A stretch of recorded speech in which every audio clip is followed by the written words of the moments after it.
Siempre me han preguntado por qué dejé la investigación. La verdad es que no la abandoné. La investigación me abandonó a mí, como un paciente médico que sabe que no sobrevivirá a la cirugía. Pero nadie entiende eso. No pueden, y quizás eso sea lo mejor. Todo comenzó como un proyecto insignificante. En el laboratorio subterráneo del instituto, trabajábamos con el acelerador de partículas más avanzado del mundo. La meta era sencilla en teoría: descomponer la materia hasta sus componentes más básicos, esos bloques fundamentales que construyen la realidad misma. Habíamos trabajado meses ajustando las frecuencias, calibrando los detectores y simulando cada experimento antes de llevarlo a cabo. El incidente ocurrió en una tarde, en medio de pruebas de rutina. Una anomalía apareció en las lecturas, un pico en las frecuencias que no correspondía a ninguna partícula conocida. En un principio pensamos que era un error técnico, una falla en los sensores, pero tras recalibrar los instrumentos y repetir el experimento, la anomalía persistió. Al aislar la fuente, nos enfrentamos a algo que ninguno de nosotros pudo explicar. No era una partícula ordinaria. De hecho, ni siquiera respondía del todo a las leyes de la física. Cuando la observábamos con nuestros instrumentos, sus propiedades parecían estables, pero si dejábamos de medirla, los resultados en los detectores mostraban comportamientos erráticos. Se movía sin que existiera un flujo de energía detectable. Era como si la simple observación la fijara en la realidad. Levitsky, nuestro físico teórico, estaba fascinado. Esto es más que un hallazgo, es una puerta. Pero para mí, era algo más inestable. La investigación se intensificó. Redujimos el acceso al laboratorio y comenzamos a concentrar todos los recursos en la anomalía. La partícula, diminuta e imperceptible al ojo humano, no solo emitía frecuencias desconocidas, sino que también parecía afectar nuestro equipamiento. Los monitores registraban cambios mínimos en los detectores, fluctuaciones que no deberían estar ocurriendo. No puede estar interactuando con su entorno, argumentaba Levitsky, apuntando al modelo, pero el contenedor donde aislábamos la partícula mostraba alteraciones en su estructura. Materiales estables comenzaban a desgastarse y pequeñas fracturas aparecían sin razón aparente. Luego vino la primera visión. Estaba trabajando en la consola de control del acelerador, revisando las gráficas del último experimento. De repente, tuve un destello, un instante de algo que no estaba allí. Era un lugar húmedo y oscuro, con una textura extraña en las paredes, como piel vieja y reseca. No había luz, solo un brillo tenue que parecía emanar de las sombras mismas. Y algo se movía en ese espacio, algo que no podía describir, porque mi mente se negaba a procesarlo. Parpadeé y el laboratorio volvió a mí, pero tenía el pulso acelerado y el sudor frío que recorría en mi frente no se disiparon. Me dije que era el cansancio. Jornadas de trabajo interminables podían provocar alucinaciones. Pero al día siguiente, Levitsky se acercó a mí con una mirada que nunca olvidaré. ¿Has estado soñando cosas raras? No era el único. Uno a uno, los miembros del equipo comenzaron a compartir experiencias similares. Fragmentos de lugares desconocidos, visiones de estructuras imposibles, sonidos como un zumbido constante mezclado con un latido distante. Los que pasaban más tiempo en el laboratorio eran los más afectados. Fue entonces cuando surgió la pregunta que nadie se atrevía a formular en voz alta. ¿Y si no estábamos simplemente observando la partícula? ¿Y si algo al otro lado también nos estaba observando a nosotros? No detuvimos los experimentos. Por supuesto que no. ¿Cómo podríamos? El potencial de lo que habíamos descubierto era inmenso. Una nueva forma de materia, o tal vez algo más fundamental, más elemental que todo lo que conocíamos. El instituto financió cada solicitud, blindando el proyecto con el mayor secretismo. Podría ser la clave para comprender el universo, dijo Levitsky una noche mientras ajustaba las frecuencias del acelerador. Pero yo ya no pensaba en las implicaciones teóricas. Sentía que algo no estaba bien. Los efectos colaterales se volvieron más evidentes. Cada vez que la partícula era sometida a nuevas pruebas, la temperatura del laboratorio fluctuaba levemente, aunque el sistema de control climático no mostraba fallas. Los instrumentos registraban breves interferencias, líneas estáticas en las pantallas, zumbidos agudos que desaparecían al apartar la mirada, y luego estábamos nosotros. Las visiones se hicieron más frecuentes. Al principio eran flashes momentáneos, pero pronto comenzaron a prolongarse. Estabas trabajando, haciendo cálculos, cuando de repente tenías visiones como si fueras transportado a otro lugar. Eran fragmentos de algo que no podíamos comprender del todo. Corredores interminables, estructuras retorcidas, un cielo que palpitaba como si tuviera vida propia. Lo peor era la sensación. No eran simples sueños. Lo que veíamos tenía un peso, una textura. Había algo profundamente real en esos lugares, y cuando volvías en ti, la mente tardaba unos segundos en reajustarse al laboratorio. Recuerdo el día en que Levitsky comenzó a hablar de las voces. Estábamos en el comedor, un grupo reducido de nosotros, intentando ignorar el hecho de que todos habíamos empezado a evitar el laboratorio fuera de las horas estrictamente necesarias. Son como murmullos. No puedo entender lo que dicen, pero están ahí, como si estuvieran justo detrás de mí, dijo, mirando su taza de café con ojeras hundidas. Nadie se rió, nadie lo contradijo, porque todos habíamos sentido lo mismo. Pero lo que realmente cambió las cosas ocurrió durante la sexta prueba de aceleración. Habíamos incrementado la energía a niveles nunca antes probados, intentando desestabilizar la partícula lo suficiente como para observar sus propiedades en un estado más puro. Todo estaba perfectamente calculado, y sin embargo, al momento del disparo, algo falló. Los monitores se apagaron de golpe, las luces parpadearon y el aire en el laboratorio pareció volverse más pesado, como si estuviéramos sumergidos en agua. ¡Corte de energía!, grité, pero nadie respondió. Giré hacia mis colegas y vi que estaban inmóviles, como si estuvieran congelados en el tiempo, pero no estaban paralizados por el fallo, estaban mirando algo. Fue entonces cuando lo vi. En el centro del acelerador, donde la partícula debería haber sido confinada, había un espacio vacío, un vacío que no debería haber estado allí. Era como una grieta en la realidad, un abismo negro que devoraba la luz a su alrededor. Algo se movió dentro. No tengo palabras para describirlo. No era una criatura, ni siquiera un objeto. Era una presencia, una forma que se plegaba sobre sí misma como un espejismo, pero con una intención que podía sentirse en el aire, en los huesos. El vacío desapareció al cabo de un segundo, tal vez dos, pero no importaba. Algo había cambiado. Después de aquello, los efectos comenzaron a intensificarse. No podíamos estar cerca del laboratorio sin sentir esa opresión, ese zumbido bajo que parecía vibrar en el mismo núcleo de nuestros cerebros.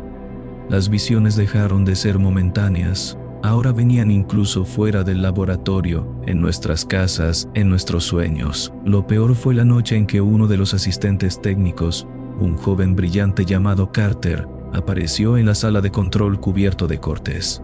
Estaba temblando, con los ojos abiertos de par en par. No me deja ir, murmuró una y otra vez. Lo trasladaron a una institución psiquiátrica al día siguiente. Yo sabía que no estaba loco, porque había comenzado a sentir lo mismo. Algo nos había tocado, algo que no podía ser contenido ni comprendido. No regresamos al laboratorio después del incidente con Carter, al menos no de inmediato. El instituto decretó una pausa temporal mientras investigaban los fallos en el acelerador. Nadie lo dijo en voz alta, pero todos sabíamos que no era una pausa por fallos técnicos, era miedo. Sin embargo, el tiempo fuera no nos trajo alivio. Si acaso, empeoró las cosas. Las visiones se intensificaron y ya no se limitaban a momentos aislados, comenzaron a mezclarse con la realidad de formas que ninguno de nosotros podía explicar. Recuerdo estar en mi apartamento una noche, revisando informes. Mis manos temblaban y mi cabeza estaba aturdida. Cada vez que cerraba los ojos, veía esa grieta, ese vacío en el acelerador, como una herida abierta en mi memoria. De repente, un ruido agudo me sacó de mis pensamientos, un chirrido, como uñas raspando vidrio, pero amplificado hasta el punto de hacerme doler los oídos. Miré hacia la ventana, pero lo que vi no era mi ciudad.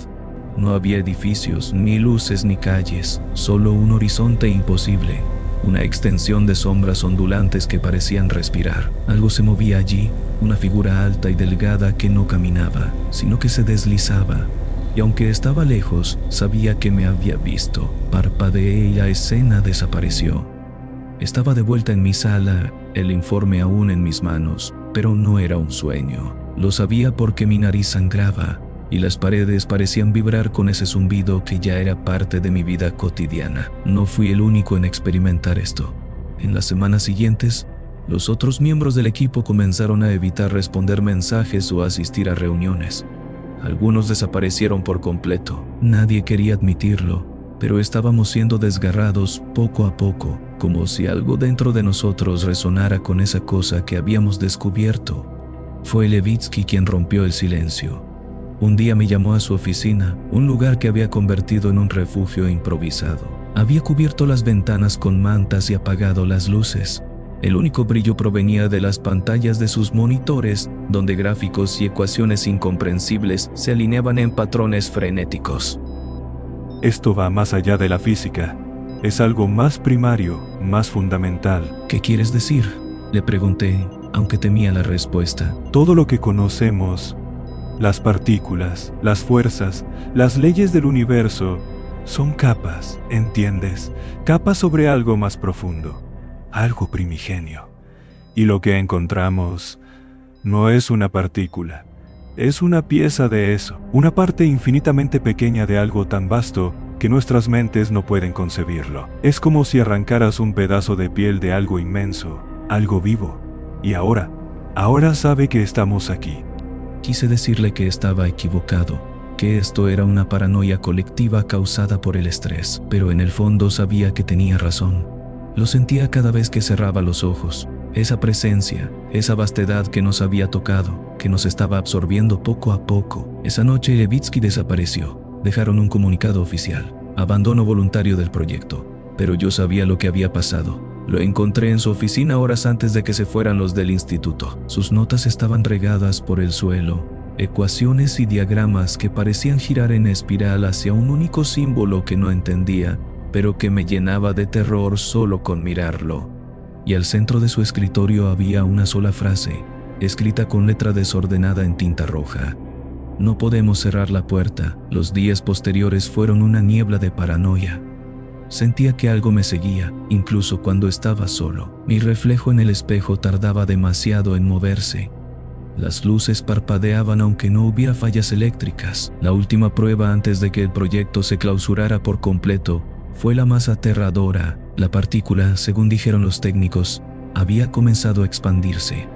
No físicamente, sino en lo que describieron como presión espacial. Era como si estuviera empujando contra las paredes de nuestro universo, creando grietas que no podíamos ver, pero que empezábamos a sentir. Y esas grietas estaban creciendo. El laboratorio estaba vacío cuando me llamaron por última vez.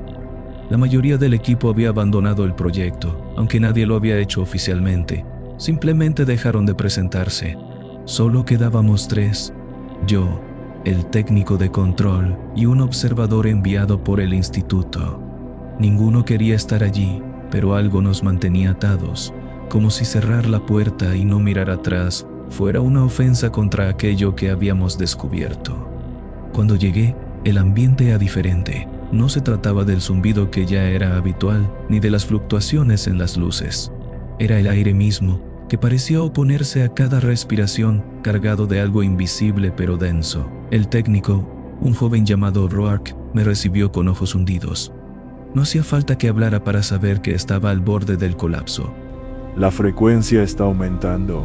No sabemos cómo detenerlo. La partícula ya no es una partícula. Es como si estuviera creciendo.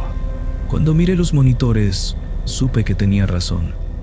En las pantallas, el espacio confinado donde la partícula había sido contenida ahora era una distorsión caótica. Los detectores no podían leer sus propiedades porque éstas cambiaban constantemente, como si la partícula existiera en todas las posibilidades a la vez. Lo peor era la imagen del contenedor en sí. Ya no era sólido. Las paredes parecían desintegrarse y reconstruirse en patrones orgánicos, como carne viva que se estiraba y contraía. El instituto quiere que aumentemos la energía. Dijo el observador sin levantar la vista de sus papeles. Su tono era clínico, pero en sus manos se notaba el temblor. ¿Aumentar la energía? «¡Estás loco!», grité. Dicen que podría estabilizarla. Es nuestra última oportunidad. Sabía que era mentira. Nadie esperaba estabilizar nada. Querían ver qué pasaba si forzábamos esa cosa al límite. Era un experimento suicida, pero estábamos demasiado atrapados como para detenerlo. La última prueba comenzó a las 22:34. La sala de control estaba en silencio excepto por el zumbido ensordecedor que ahora parecía provenir de todas partes. Cuando el acelerador alcanzó su máxima capacidad, la grieta apareció de nuevo. Esta vez no fue un destello.